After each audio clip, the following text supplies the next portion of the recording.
Yo no sé si hoy vamos por el día 3 o el 4, yo perdí la noción. Yo creo que este es el 3, ¿verdad?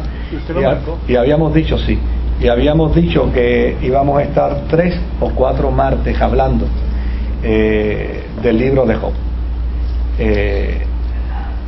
Yo voy a dejar de leer el libro de Job, de trabajarlo hasta el martes que viene, porque el martes que viene me gustaría trabajar con Eliú y con Dios, porque Dios es un personaje dentro del libro de Job, ¿ah? Es el que cierra el libro, es el que cierra el libro. Entonces pues hay que ver qué es lo que Dios dice ahí, ¿verdad?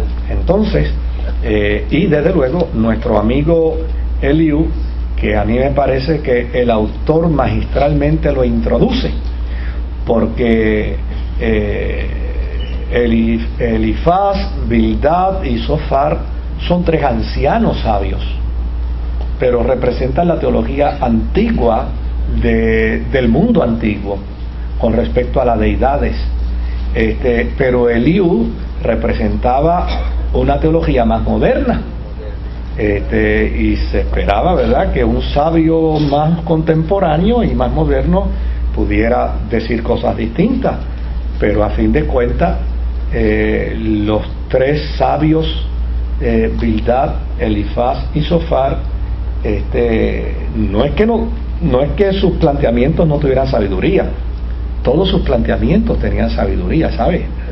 No perdamos de vista eso. Pero fue lo que dijimos en la introducción.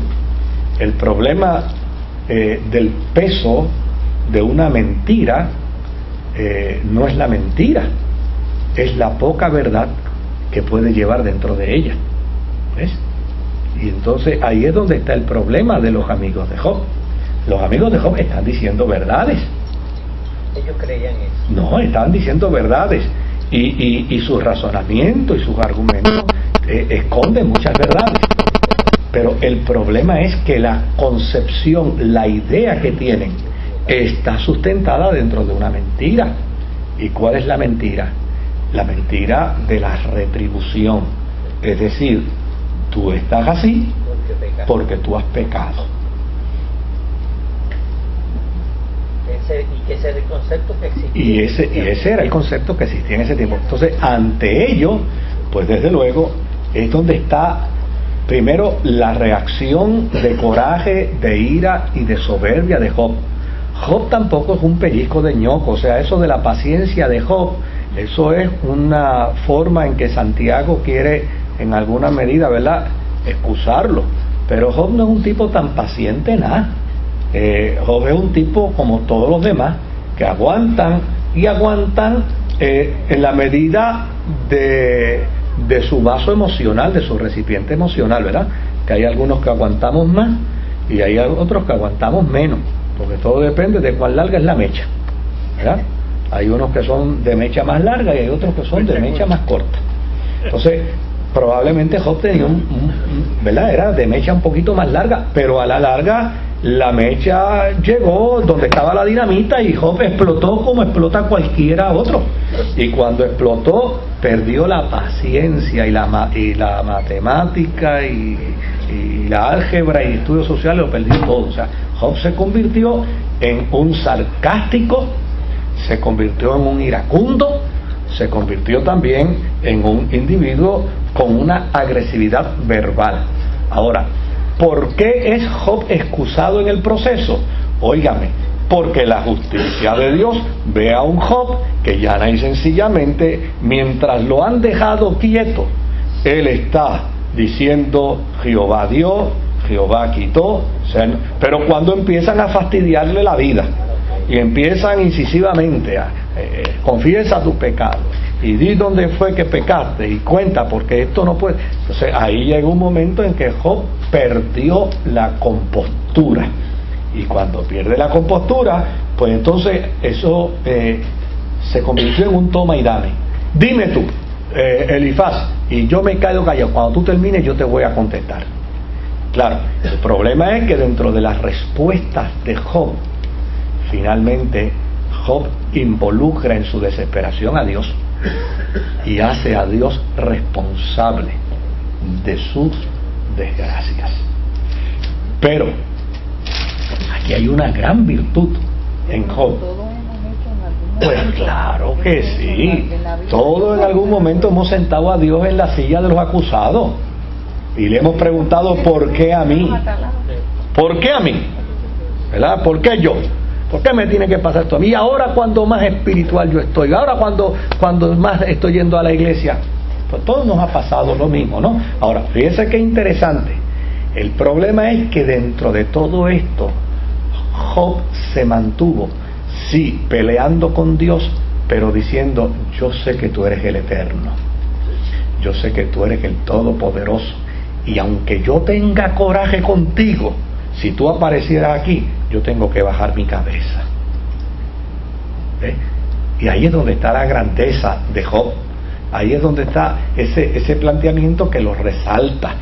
¿Por qué? Porque en el balance del juicio del autor del libro dice: mira, este individuo sí, pues actuó como cualquier humano actúa, pero dentro de su humanidad, dentro de su frustración, dentro de su dolor, dentro de su coraje, él mantuvo su postura de reconocimiento de Dios.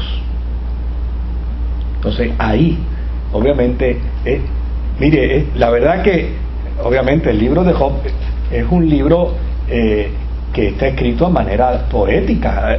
O sea, que hay metáfora, óigame, hasta más no poder, y hay símiles hasta más no poder, y estos son poemas. Usted lee el juicio que le hacen los amigos de Job, y son poemas, y las respuestas de Job son poemas también, son unas estrofas que uno dice: wow, pero qué pensamientos más profundos.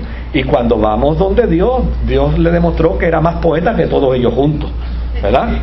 Y todo lo plantea a través de un elemento metafórico exquisito. Pero el propósito es: ¿qué hacemos con el que sufre?